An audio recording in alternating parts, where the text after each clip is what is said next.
જૂનાગઢ જીઆઈડીસીમાં વેપારીઓને ડરાવી તોડબાજી કરતી ટોળકીને પોલીસ દ્વારા ઝડપી પાડવામાં આવ્યું છે। જીપીસીબી અધિકારી અને પત્રકાર બની વેપારીઓને ધમકાવવાનો આક્ષેપ પણ આ 3 શખ્સ વિરુદ્ધ કરવામાં આવ્યો છે। પોતે જીપીસીબીના અધિકારીઓની છે એવી ઓળખ આપે છે અને સાથે પ્રેસ મીડિયાવાળા પણ છે અને તમે જે આ પાણી છોડો છો એ પાણી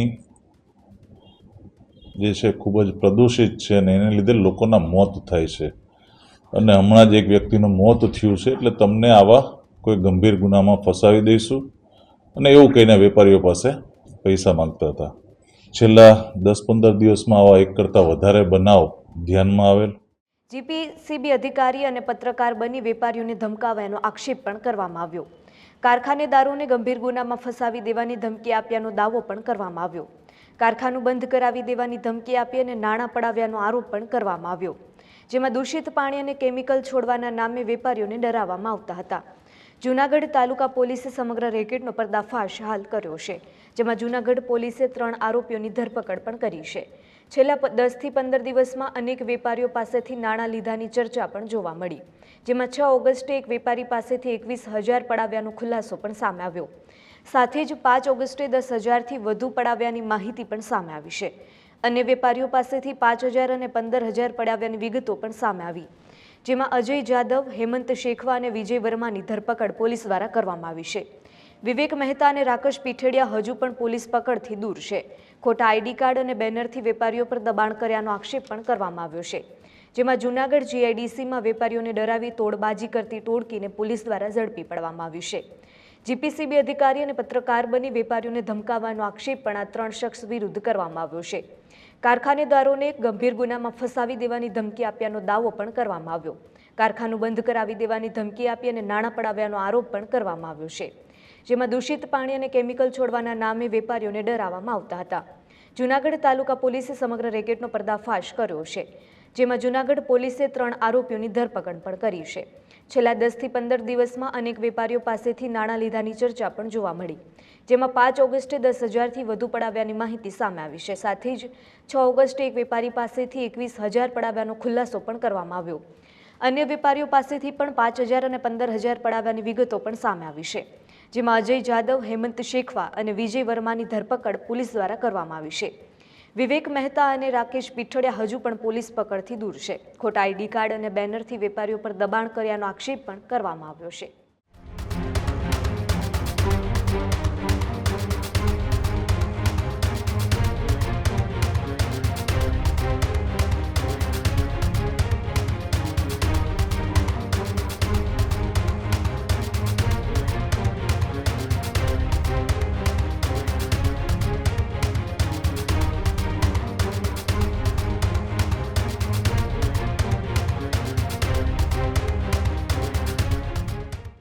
બે એક દિવસ પહેલાં જૂનાગઢ તાલુકા પોલીસ સ્ટેશન ખાતે જે પોલીસ સ્ટેશનમાં જીઆઈડીસી વિસ્તાર આવેલો છે, જીઆઈડીસી વિસ્તારના અમુક વેપારીઓ પીએસટી પાસે આવેલ અને રજૂઆત કરેલ કે અમુક વ્યક્તિઓ અલગ અલગ જીઆઈડીસીના કારખાનાઓમાં ફરી રહી છે અને પોતે જીપીસીબીના અધિકારીઓની છે એવી ઓળખ આપે છે અને સાથે પ્રેસ મીડિયાવાળા પણ છે અને તમે જે આ પાણી છોડો છો એ પાણી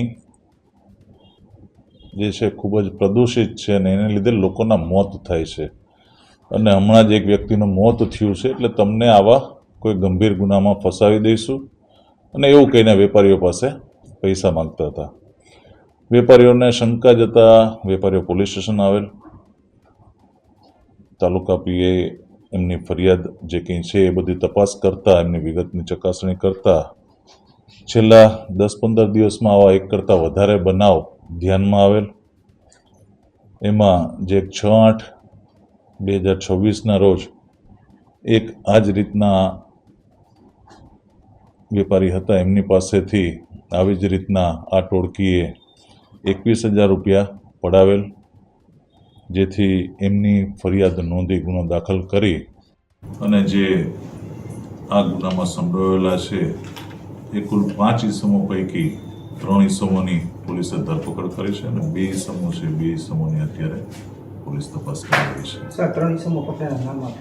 એક છે અજય જયસિંહભાઈ જાદવ, જે જેતપુરનો છે, બીજા છે હેમંત બટુક શેખવા, એ પણ જેતપુરનો છે. વિજય બહાદુર રામગરીબ વર્મા, એ પણ જેતપુરનો છે. અને અન્ય બે જે આઈડેન્ટિફાય થયા છે, એક વિવેક મહેતા જુનાગઢ અને રાકેશ પીઠડિયા જેતપુરના છે. આ લોકોએ છેલ્લા અઠવાડિયે 10 દિવસ 15 દિવસમાં એ ડિવિઝન પોલીસ સ્ટેશન વિસ્તારમાં અલગ અલગ જગ્યાએ 30 એક 5000 આ રીતના પડાવેલા છે, એક 5/8 10,000 રૂપિયા છે અને એક 15,000 રૂપિયાનો પણ એ લોકોએ આ રીતના બળજબરીપૂર્વક કઢાવી લીધેલા છે. વેપારીઓને ધાકધમકી આપી, ખોટો ભય બતાવી. અને એક જે છે કે આ પ્રયત્ન કરવા ગયા અને વેપારીઓને ખબર પડી ગઈ એટલે વેપારીઓ પોલીસ સ્ટેશને આવ્યા. પોલીસે તાત્કાલિક ગંભીરતાને ધ્યાને લઈ ગુનો દાખલ કરી અને રાતોરાત આ 3 આરોપીઓને પકડી લીધા છે. 2 આરોપીઓ જે છે એની પાછળ પોલીસ છે વહેલી તકે પકડાઈ જશે. સર, આ લોકોની મુખ્ય મોડસ ઓપરેન્ડી શું હતી?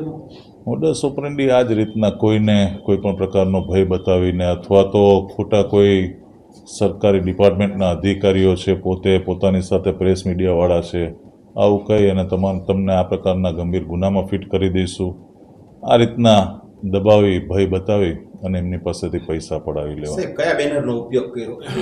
બેનર અત્યારે પોલીસ ચકાસી રહી છે. અલગ અલગ કોઈ પણ પ્રકારના જે ગ્રાફિક્સ સાથે એક વ્યક્તિ સંકળાયેલો છે એટલે પોલીસ એ દિશામાં વધારે તપાસ કરી રહી છે. ખેડૂત ભાઈઓ છે ખેતરમાં ડ્રોન ઉડાવતા હોય છે ત્યારે આપણે એક પ્રશ્ન સતાવતો હોય છે કે જે આપણે અત્યાર સુધી જીપીએસ ટેકનોલોજીવાળા ડ્રોન વાપર્યા છે, જેથી કરીને મોબાઈલ ટાવર છે અથવા તો હાઈ ટેન્શન લાઇન પસાર થતી હોય, કોઈ વૃક્ષો હોય, ત્યારે જે જીપીએસ ટેકનોલોજીવાળા ડ્રોન છે એમાં ટકરાય અને ટ્રેસ થાય છે. પણ એગ્રીઓન લાવ્યું છે GNSS ટેકનોલોજી ડ્રોન, જેથી કરીને એ ડ્રોન છે એ કોઈ જગ્યાએ ટકરાય નહીં, પોતાની રીતે જ ડિસિઝન લે છે અને મૂવ થઈ જાય છે, જેથી કરીને GNSS ટેકનોલોજી ડ્રોન છે એ વાપરવાનો આગ્રહ રાખો. અત્યારે જ ન્યૂઝરૂમ ગુજરાતની યુટ્યુબ ચેનલને સબસ્ક્રાઇબ કરો અને ઇન્સ્ટાગ્રામ અને ફેસબુક પર ફોલો કરો. અપડેટ રહો, સત્યની સાથે રહો.